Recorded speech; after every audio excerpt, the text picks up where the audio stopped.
Dear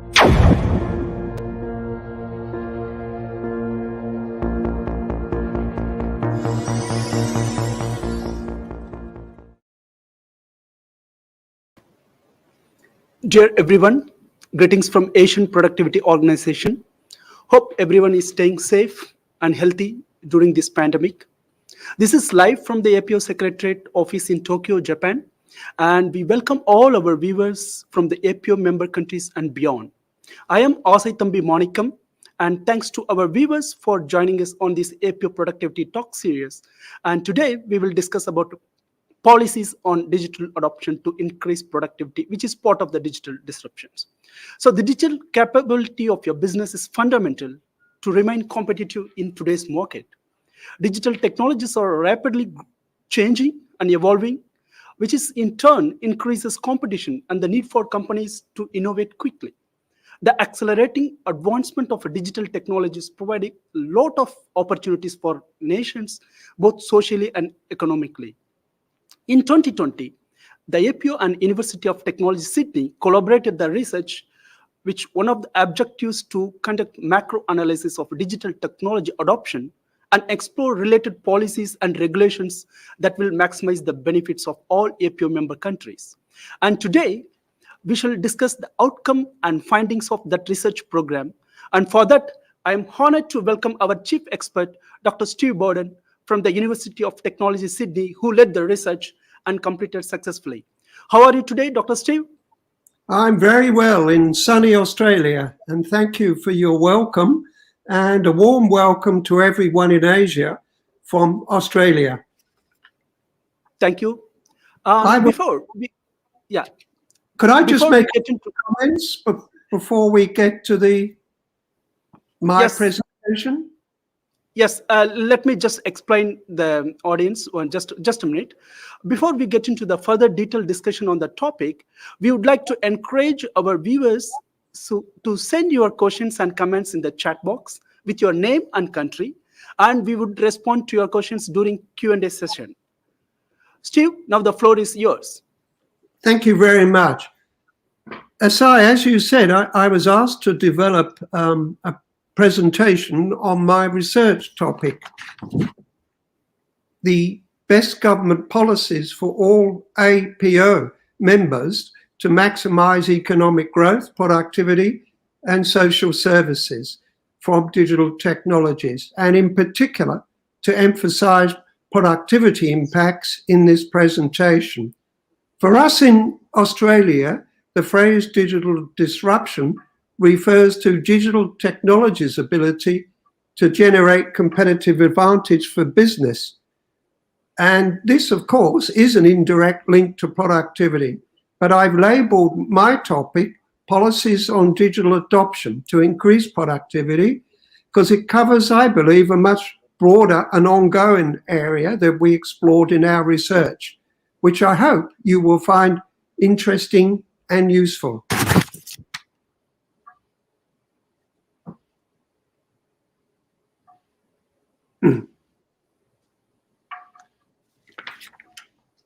Before we start, I thought I would give you a little bit of a background on the research we did for the APO, because that will give you a better idea about where my presentation stats and figures are coming from.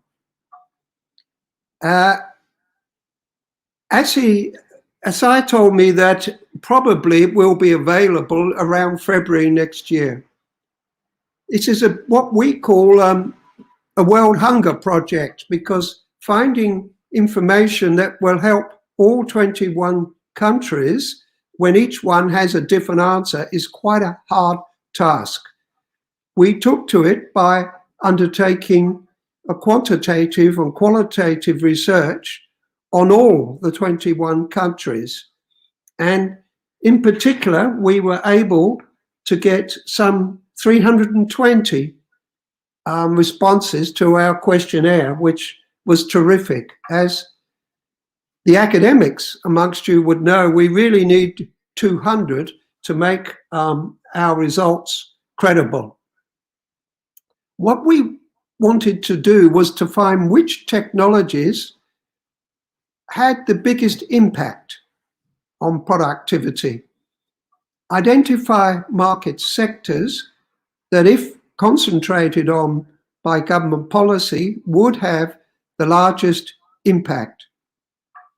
And then perhaps to finish with, the identifying which policies and regulations should be given the highest priority. We then, to augment the questionnaire results, we chose 3 countries. Unfortunately, the money and time didn't enable us to go to every country, but we chose what we've called 3 exemplar digital economies. These are ones that we think are best in class, and we chose Korea, Malaysia, and Indonesia. It's important to understand that the policies on technologies for productivity are meshed with the policies for economic growth and social outcomes. And the reason is that just about every country has set out a strategic plan for their digital economy, and that encompasses those 3 sectors. And they usually span 5 to 10 years. Now, again, most of you will know the conundrum we have in looking at the impact of digital technology on productivity.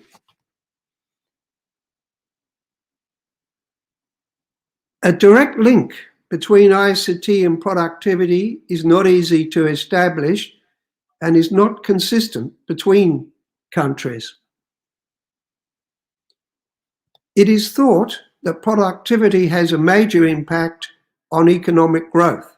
A number of academics have stated.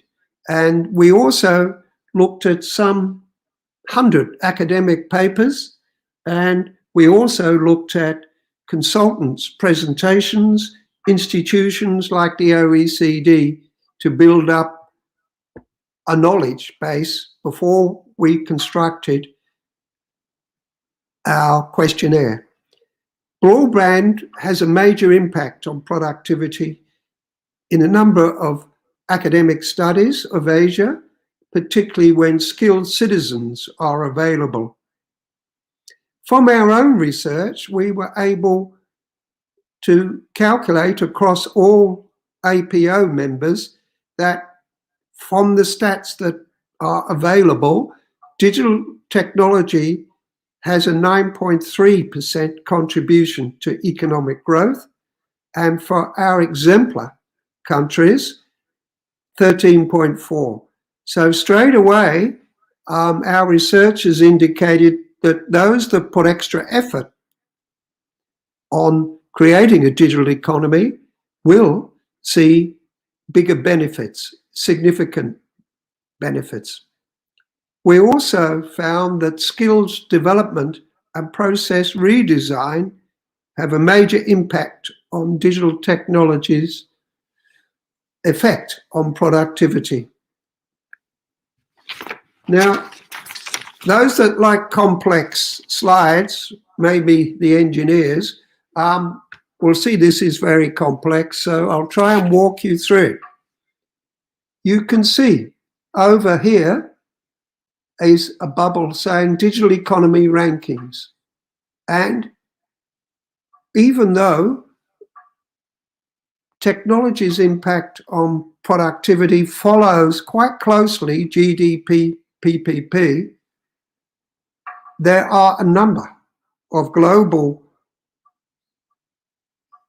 tables on each country's digital economy ranking.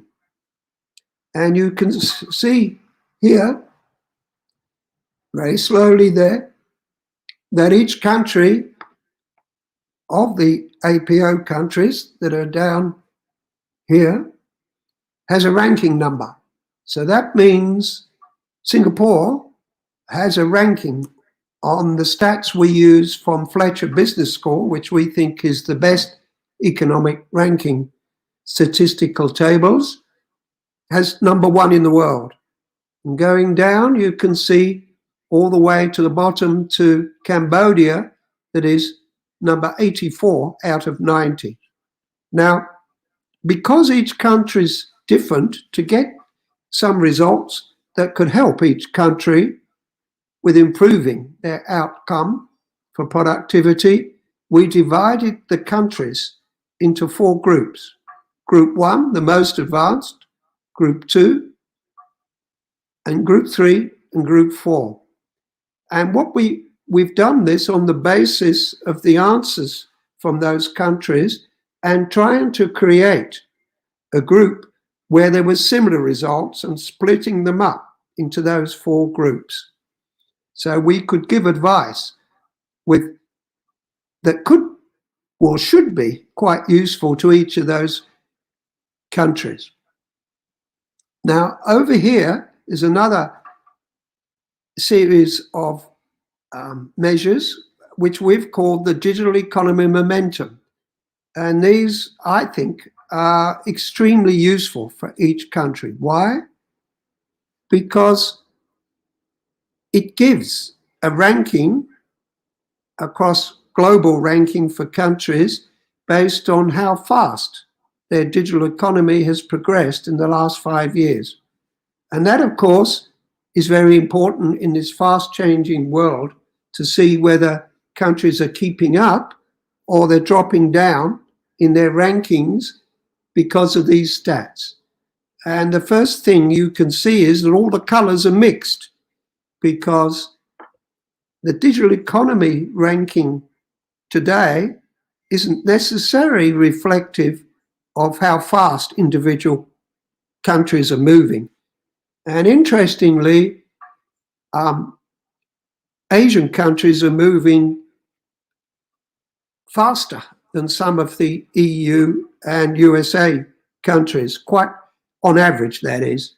And you can see in Asia and the APO members, Indonesia has the highest ranking, then India, then Vietnam, and then Iran.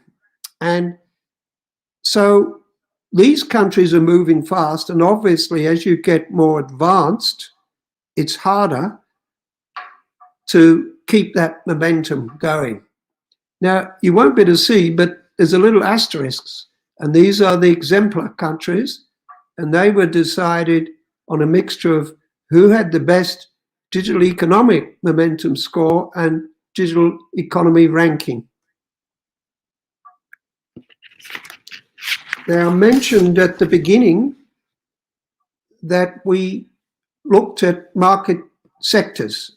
So the question we gave people was, which market sector should governments focus on to improve productivity in the next 5 years? And that 5 years is important, because how far they focus on market sectors that have a longer term would possibly deliver a different answer.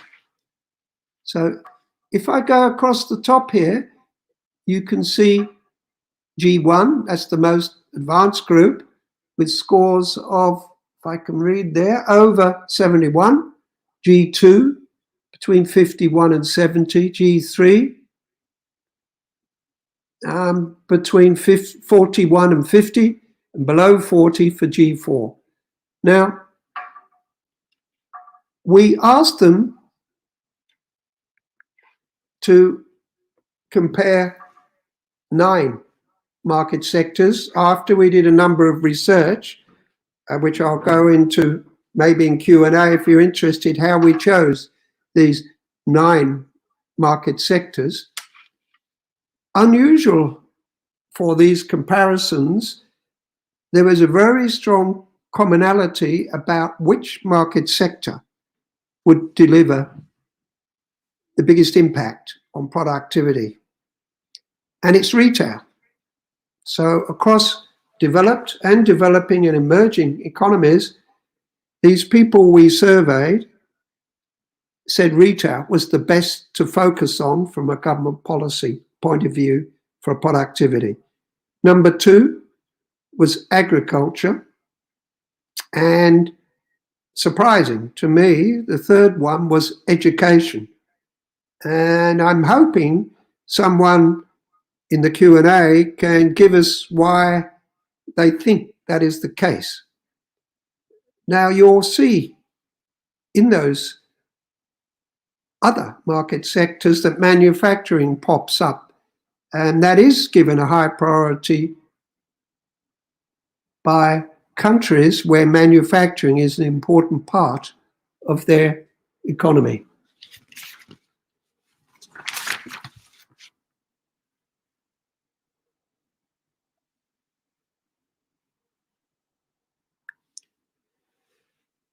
Likewise, we asked them in the questionnaire, which technologies have the biggest impact on productivity? Now, again, bear in mind that this is over the next 5 years. Now, there again, going down here are the 4 categories. Developed countries at the top, or highly skilled digital economy countries at the top, less so at the bottom. The most important technology was mobile networks. And not too surprising to me. And then electronic payments, cloud computing next, then big data and AI, IoT, broadband, biotechnology, blockchain, and quantum computing. Now, I've highlighted there the top 3, and we will be going into some of these in greater detail a bit later in the presentation. But you can see that regardless of which group the country was in, mobiles was very important. Likewise, with the electronic payments, although there's a bit of a rogue answer there, which I can't explain, why that group should be so much out of kilter with this group here, which they're quite similar economy structures. As we move over here, they're less important, and there's a generic pattern to these. These ones are what we call foundation technologies, and these ones at this end tend to be enabling technologies. Now, remember that we talked about the next 5 years, and in that time, if you want to increase productivity, the strong focus should be on the foundation technologies.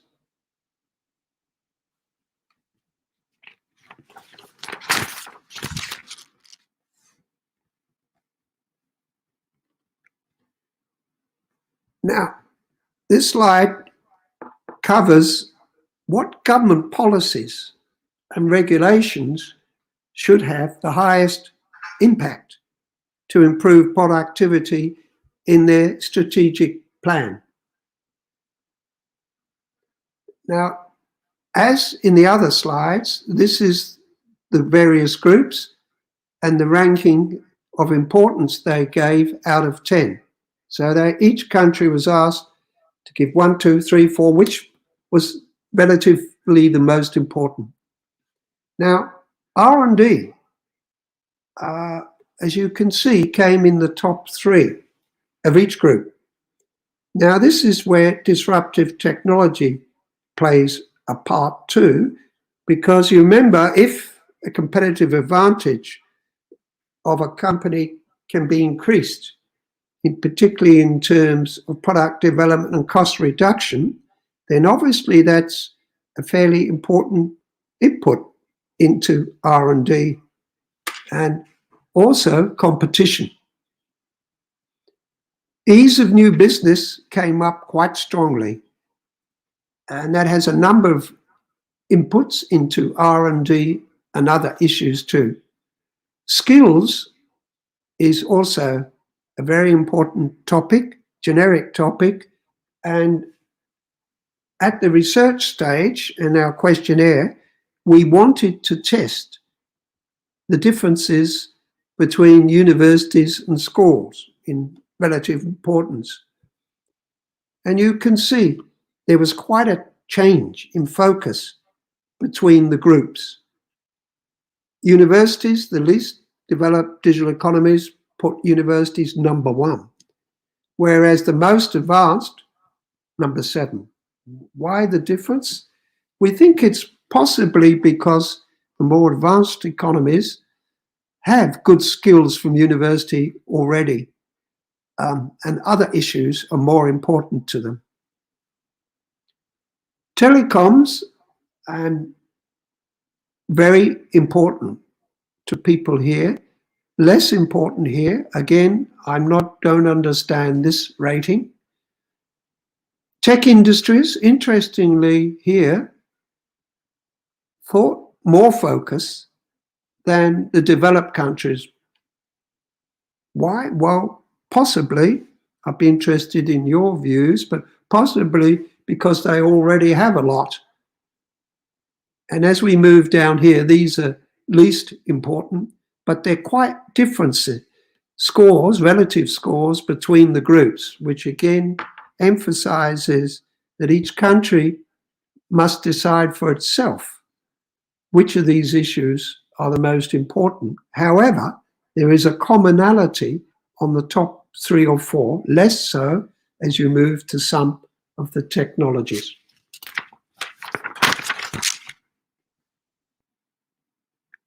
Okay, now I want to do a bit of a deep dive into R&D and a couple of the top issues we've talked about to give you some of a flavoring of what those interviews we did with those exemplary countries, how they've gone about increasing productivity and what issues and policies they've put in place.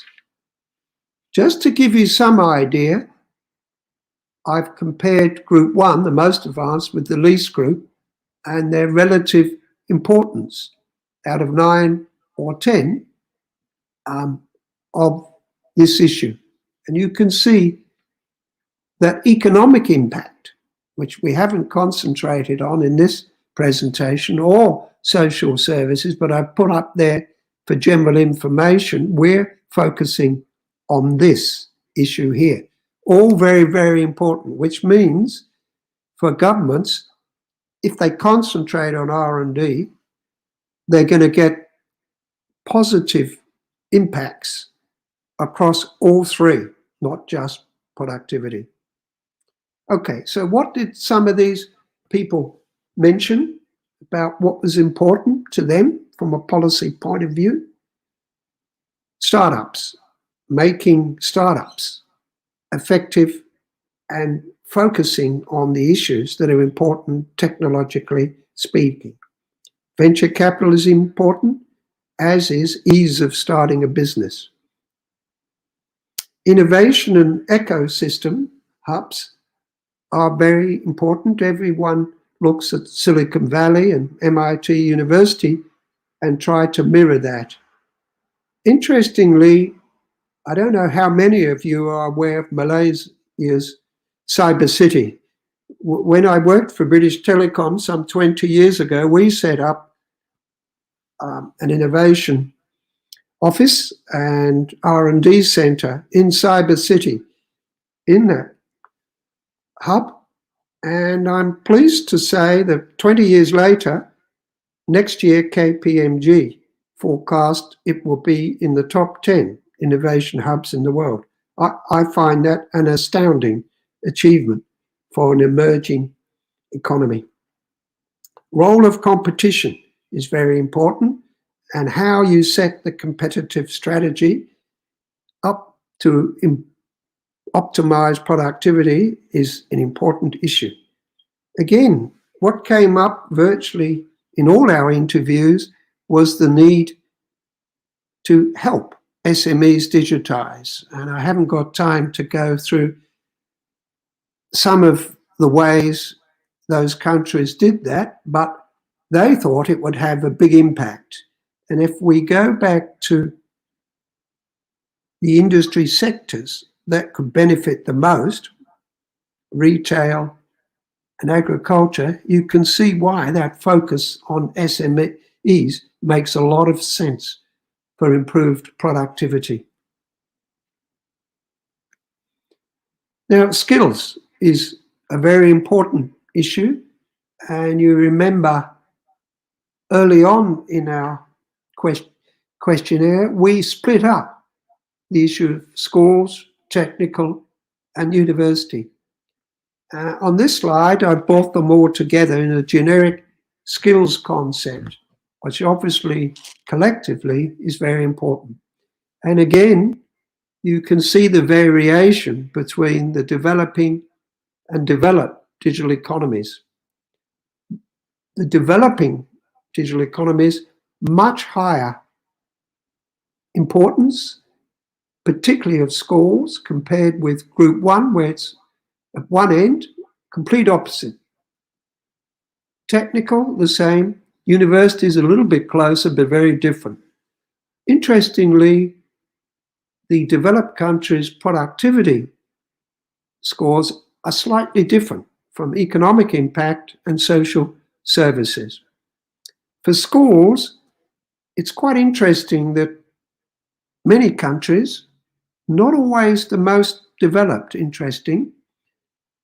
put a lot of focus on technical skills at a schools level. I know India's one, and and Indonesia is another, where they're teaching quite young students at school computer skills, data science, and coding. And schools education is seen as particularly important in developing countries. Technical and university comparisons are also quite interesting, and not too much of a difference in emphasis between the two. What is important and possibly worth more research is how technology and universities are dealing with this issue of a lack of skills of their citizens with up-to-date knowledge, and how you build programs for lifetime learning and how you encourage your citizens to take those courses. I'm aware from another APO seminar that Japan has a pretty interesting program to do this, which was pretty impressive, and 40,000 graduates for an AI and DX program. Pretty impressive. Overall, entrepreneurial skills are important for building a digital economy and getting the best for productivity. And interestingly, what sort of entrepreneur skills do you require for new tech versus, I don't know, starting a shop or something else? So that is something, again, that could be explored in greater detail. Now, telecommunications is collectively on the technologies that are associated with that generic term is probably the most important of all, which is, well, in the top three with R&D and skills too. And the reason is that we separated mobile technology and broadband, and both are very important. The other issue is that government has more control and influence on this than most of the issues they need to form policies on for improved productivity. How has that come about? If you think about it, telcos need licenses from the government, and the government can decide how many of those what price you pay for them, and what technology is used, from spectrum sales and other issues. They have to wrestle with the issues of competition versus, if you want a large network rollout, you have to provide enough profit for the telcos to do that. And obviously, if there's not enough competition, you're likely to get a slow rollout. And not only that, the prices could be too high. There is an interesting issue of foreign ownership. Historically, developing countries sold off shares in some of their telcos to overseas experts because they lacked the knowledge. But increasingly, in the age of cybersecurity and other things, security becomes an issue as well. So balancing those is a strong government policy. And as we went through our field work, COVID-19 played an increasing role, and we're all now looking for vaccine passports, track and trace, digital wallets, and everything else. And obviously, we need smart mobile phones to do that. And if you want to see a country that's really getting into that, there are a couple of case studies on India, they put a lot of emphasis on that. Other thing that came up from our interviews was time and thought needs to be given from stopping strong political influence from self-interest groups, usually existing telcos, who would prefer not to have too much competition and high prices. And that was seen as something that needed strong control in a number of our interviews. Okay, the last policy priority area I'd like to talk about is the citizens' digital capability. Obviously, you can have the best telcos, you can have the best education, best R&D, but if your citizens have low digital capabilities, you've got a problem.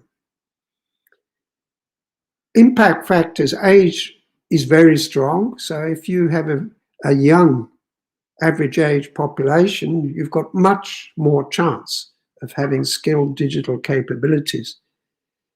There's a very strong relationship there to skills, culture, and need is important. Now, I thought I'd spend just a little bit of time on trust. It's become quite a hot topic of research amongst academics, and I thought I'd give you a quick flavour. These are the groups that we talked about before, Group 1, Group 2, and Group 3. And the 4 issues across there are attitudes. Now, this is a higher number means they're happy, and their attitude is positive. A lower number means they're not so happy.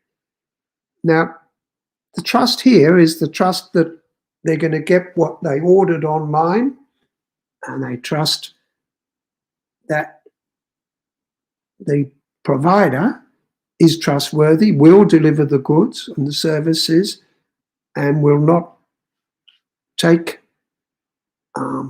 the details of the customer and give them to someone else or whatever. Now, very interesting result here.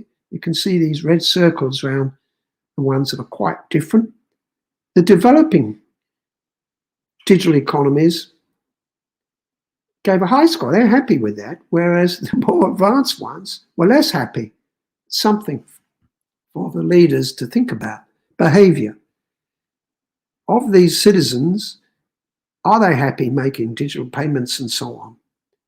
Interestingly, not much difference across those groups. Experience. Issues with access and infrastructure. Not surprisingly, the developed Group 1 gave it a very high score, whereas the other less developed groups quite low. Same with privacy and security. Not so worried.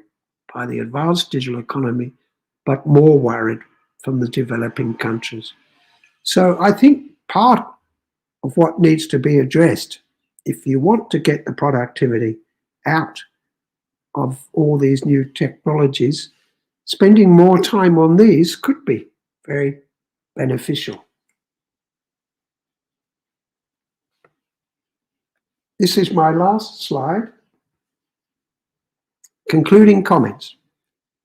The impact of digital technology on productivity is difficult to measure and will vary by country.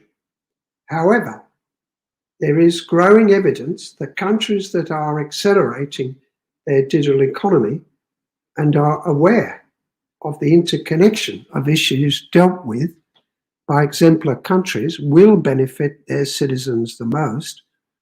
And most countries think this importance is only going to grow. And not only will it benefit the countries that grow with it, but excuse me, could have a disadvantage if you don't keep up. Thank you. I'm now looking forward to the Q&A. Thank you very much for your wonderful and detailed presentation, which was very informative. Yes, it was an eye-opening session to learn the impact of digital technology on productivity. And you mentioned that it has a 9.3% contribution to economic growth across APO member countries. You also pointed out that skills development and process redesign have major impact on digital technology's impact on productivity. You also nicely explained on best market sector opportunities for improved productivity, which technologies have biggest impact on productivity, and which government issues have the most impact on productivity. Thanks again for sharing your research finding with us. And now we open the floor for questions. Yes, we could see a question from Malaysia. Mr. Maklock, yeah, getting SMEs to digitize is important to be an effective in the business value chain. And could you please share the best practices to get SMEs on board?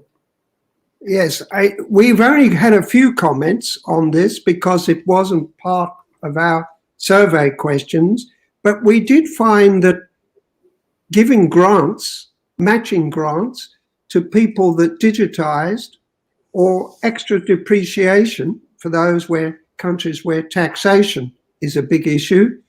In other words, it's financial help to the people to come on board. And it is a big task. And we're struggling with it in Australia. And so I think it's really financial help, either by matching cash grants to the companies, small SMEs who are investing, or potentially taxation breaks, 150% depreciation.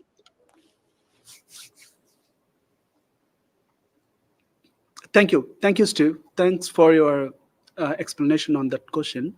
So I have another question. And in your presentation, you have mentioned like rankings, digital economic rankings, and also the digital momentum of the countries. And I could notice that Japan case, for example, digital economy ranking is a 19th, whereas the momentum of digital like a 54. Yeah. But how could you elaborate that? The momentum is not so high for an advanced country like Japan. What could be the kind of key message here? I think my recent reading, because I still read a lot, even though we've finished our report for you, and I'm always like Japan. I spent some time there when I worked for British Telecom, forming a joint venture with some Japanese countries. And I think, and since that, there's been articles over here about the Japanese Prime Minister quite upset about the lack of new technologies and ICT being developed in Japan. The article I read suggested only 7% of government services have been digitized. And I am aware of the extra education going on here. So Japan has been very strong on manufacturing, but less strong on leading IT companies. And my understanding is that the government is aware of this, and their digital economy ranking has been coming down, and possibly they were aware of their momentum score as well. Even if they hadn't seen the score, they knew they were slipping. And my understanding is they're going to put a lot of effort into this situation, because I think they are aware and want to be a leading digital economy as well. Thank you, Steve, for that great explanation. Now, I have another question that from your slides that you have mentioned national digital economic strategy plans. Could you elaborate more on their importance? Yes, look, I started interested in the digital economy, believe it or not, 20 years ago, and what we call the dawning of the digital age. You're probably too young to even remember that, but there was a strange thing happened then, that there were 5 years where productivity increased at phenomenal rates, and it was due to, we think, that was, but only 3 countries, US, UK, and Australia, interestingly enough, where productivity went up at least 2% when it had been virtually zero before, and it was to do with supply chain improvements. And since then, more and more countries have had digital strategic plans. And I worked with the UK minister 10 years ago on producing their plan. And what's important is that it's medium and some go to long term. If you've got a medium plan, it must be 5 years. And some of the countries, to avoid different parties being voted in and out and changing the plan, they make the period over the period of the elections. So the plan is passed by Parliament and continues, because the amount of money that is distributed to universities, R&D, to skills, what's in the curriculum, all these objectives are quantified and put in the plan together with the actual monetary investment that's going to go in. So you can see how big a deal that is. And we looked at a number of these, particularly of the exemplar countries. In particular, I mean, Korea's always been good at it and has plans of as long as I can remember, 20 years probably. But what impressed me was Indonesia. So even the less developed countries, their plan is definitely worth looking at. If it was a student giving me a strategic plan to mark, I would give it a very high score. It's a very professional plan. They got Cambridge University to help them, and a lot of other experts. And it's a very good map of what they're trying to do, because you can't keep changing priorities very easily in R&D and curriculum in schools and those types of things. So I would definitely encourage countries, all countries, to have a plan and try and be best in class for their group and ranking of digital economy.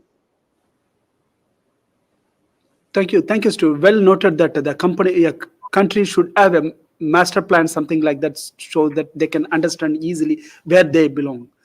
Based on that, they can have a growth. Thanks for that. And I have another question from your slides. Could you give us more details about the difference between the foundation and the enabling technologies? Yeah, which you were mentioning.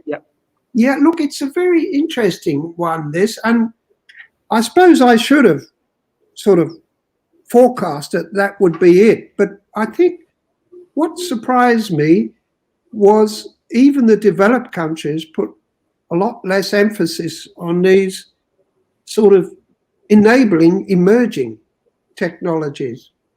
And I'm trying to think why that is. And I think possibly it's because we asked them which ones were most important in 5 years.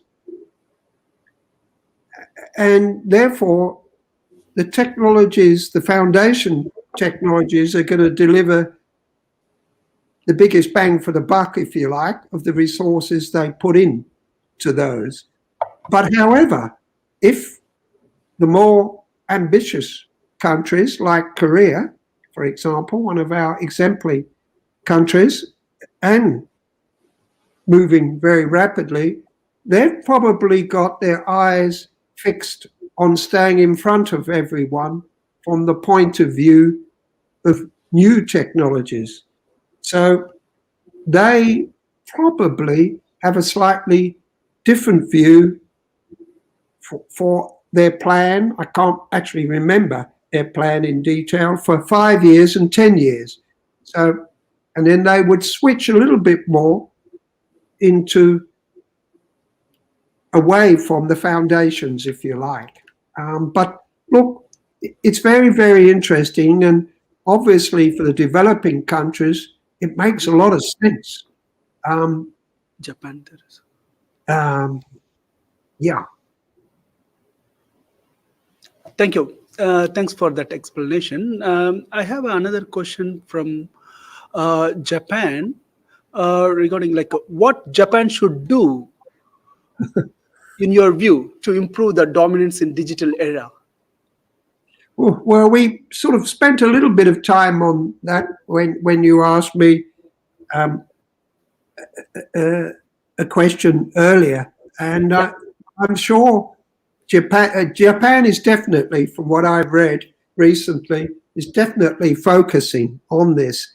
And I was particularly impressed with what they're doing for lifelong education recently, because there's no doubt if you've got a momentum score like that, that you probably potentially got a skills problem in keeping up with the latest technology. But I think to build a globally efficient ICT company perhaps should be an objective. You remember that we talked about the importance of technology companies, and I can't remember the individual Japanese score for that, but that would be very important, together with the things we mentioned when we discussed this earlier. On in that, and I'd love to do a survey, come back to Japan, which I love, and start looking in more detail at that issue. But the big thing is, you've noticed it already, and your Prime Minister has declared that he's going to make it a focus. And I've no doubt, knowing how well organized Japan is and how well organized their universities and industry and government are, how they work in collaboration, it won't be long before they find the answers. I remember back to my telcos days with British Telecom and Telstra, and visiting the telcos then, and NTT's mobile was leading the world in apps and smartphones and everything else. So you guys, once you get organized, I'm sure will do a great job. Thank you, Steve. I think that was a great explanation. Now, I'd like to touch upon your research process, which you did. So how did you approach while selecting the people for your kind of questionnaire preparations? So what was your approach, basically? For the people, particularly, that we approached? Yeah, let me start with that, and then you can add something. I think, as I said, we were determined to get more than 200 responses because even though there's a disparate views across developed and developing, which is a problem, 200 is the minimum, really, for sort of sound results. And we had an additional problem because of differences between them. And we wanted to do a number of things. We set a number of criteria. First of all, we wanted people of experience. And I think 95% of the people had more than 10 years experience that filled it in. We asked for preferred 10 years experience. We did get a few that had 5, which was fine, and some 26% had 20 years experience. The other thing we wanted to test was to see if technologists, economists, and policy government officials would have different views. And I haven't got the detail in front of me, but the statistical differences were not significant, which surprised me. I would have thought not all economists would be experts at technology, and not all government officials would have the same view on what were the best market sectors. But there was a surprising commonality of view between those people, which was good, I thought. Thank you. Thank you, Steve. And from your report, I also read that you mentioned a productivity paradox. Oh, yes. Yeah. Yes. I love that. Can you explain what that is actually? It's actually an academic, Robert Solow, and he wrote this quote about 30 years ago. I think I actually got it here somewhere. Let me just see if I can find it.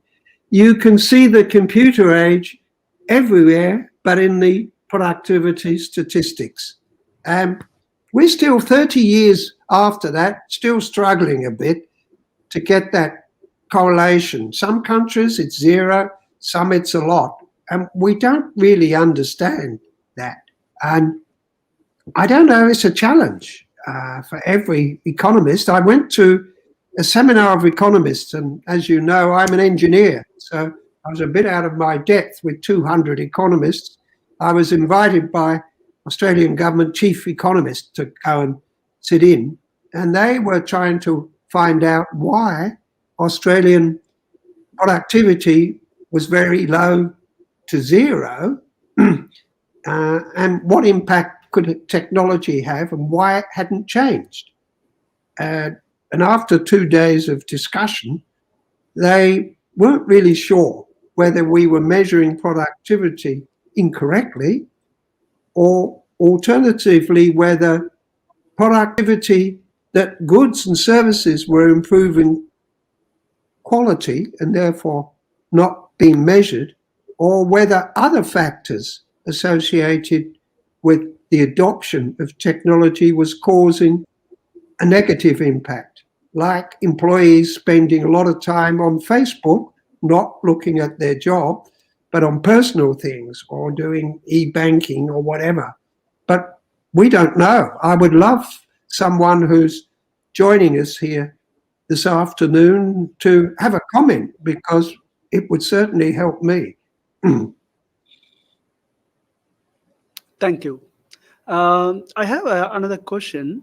In your report, you also mentioned that education was a prime market sector for improving nation's productivity. If possible, could you explain more on that? Well, unfortunately, I can only guess. I'd love to explain, and I don't really have an explanation, but I can give you a guess. Because I struggled with this unusual, because health was near the bottom, and you go, why is education being pulled out as so important for productivity? And I thought, is it an indirect benefit? No, it's not really how we measure productivity. And all I could think of is, here in Australia, there's a big argument about how many people you should have in a class. And best practice says sort of between 30 and 40. If you've got good teachers, that's fine. But some countries have smaller classes.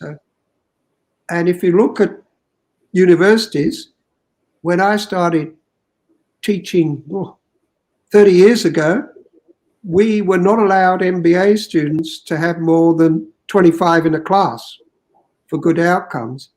Our class size now is 200. But the admin is still very heavy, very, very heavy, and I'm sure it could be improved immensely. So this is really something for governments to look at. I don't know your impression in Asia, but in the West, in Britain and in Australia, there's a view, and there's some statistical proof, that government businesses, education, are very inefficient. And our health system, which is very good on outputs, is one of the least productive.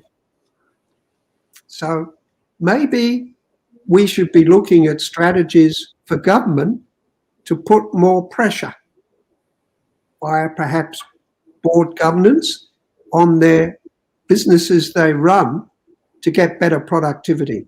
There's a thought. I don't know what you think of that. Thank you. Thanks for that explanation. And perhaps, I have another question related with the APO's future research. Of course, we are conducting a lot of research annually, like 8 to 10 research per year. So perhaps from your opinion, what additional topics you would suggest for future APO research to improve members' productivity through technology? I think there's a lot of topics because we know so little about the connection of productivity and economic growth, either with each other and which technologies to go. I think a review of national strategic plans for the digital economy would be useful to work out which ones were best in class and which ones could be looked at depending on your digital economy ranking. I think that would be one very useful topic. The other one would be to extend the exemplar countries we looked at. And by the way, we chose some very senior people. We actually got to one of the ministers of the digital economy to be interviewed as well. So that was very, very useful. And I think if we chose some topics, maybe like the SMEs that was raised, R&D, and so on, and conducted interviews in those countries that have a reasonable digital economy ranking and their momentum score is high. You would look at India, which has an amazing focus on digital economy and has, I think there's more Indians running Silicon Valley than there are any other ethnic race there. They're very smart at that area, and we could do a deep dive on what they're doing about it. Vietnam is also a very interesting country, and what they're doing may be of interest to countries with a similar GDP PPP as they have. So I think that's probably all. It would be useful to look at trying to organize a similar research project in Europe. And I choose Europe because, like Asia, they have a number of different countries at different rankings. And that choosing some of those to do what we've done here, I think that could be very useful, because of the top countries in the digital economy, Asia's moving quite fast, but still Europe. And I say Europe rather than the US because the US is one country that is very advanced, and that doesn't help all the APO countries. So I think that one could be quite useful too. Yes, thank you, Steve. Well noted on your suggestions on those future research topics. We shall consider in our plan. And we have one question from Sato Suzuki-san from Japan. This is regarding with what we discussed about the dominance in the digital era. Do you think like for the dominance in the digital era, should we focus more on short-term kind of trainings for the recent technologies rather than going for the like a 4 to 8 years of a long education system? Which one you would suggest? I think you need both, and you need a balance. And I think each country has a different issue. In Australia, we've got too much focused on the longer term and not enough on the shorter term.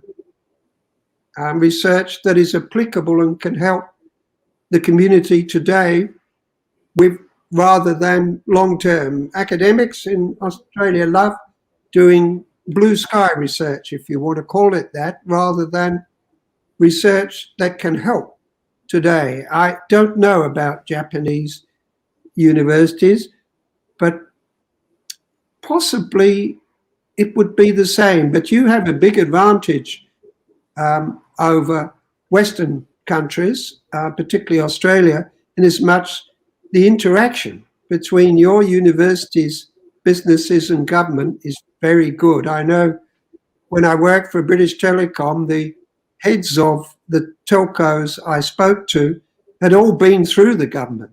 So if the government decides on the mix between short-term, if you like, foundation technologies to make them better, 5G, for example, what do you do to get a quick take-up? Why do you need to do that for IoT? And if you want to be an advanced digital economy plus 5 years, you're going to need 5G. So that sort of issue is now versus quantum computing, which is going to be important probably, but not in the next 5 years. So it's getting the balance right and having a good discussion. And once you've decided that, you've got to be very careful because academics are very knowledgeable and deep in their knowledge base, and it's very hard for them to change direction. Thank you, Stu. I think we have reached our time. So maybe as a final, I would request if you could give summarize your key takeaway messages for our viewers today. Yes, well, I don't know whether they're economists or technologists or government officials, but I think the way we see it from our research is that the big changes in era, like the agricultural, we call it a revolution, and the industrial revolution, which changed everything. And the way to know if it's a revolution is when it changes people's wealth majorly, which the Industrial Revolution did for the poor people, starting in England, and is to know when people's lives change and where they live changes. Now, we haven't got to that point yet, but the revolution is more likely to be coming from the digital age now than we thought 10 years ago. And why do I say that? I think we're on the cusp of our lives being changed, like living remotely from where we work, and how we conduct our life and our skill base is beginning to change quite significantly.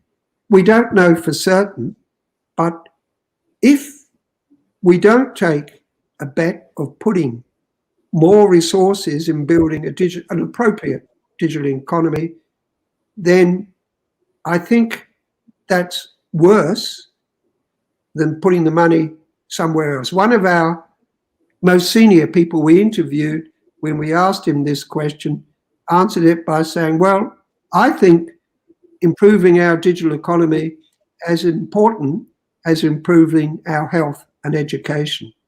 And I think that sort of sums up that to find the appropriate digital economy score and momentum that you feel is appropriate and working hard towards it, well, it's one of those times where spending more rather than less and being a leader is a good strategy. Most strategies, it's better to be a fast follower than a leader, but maybe we're coming to a point where it's better to have a bigger aim.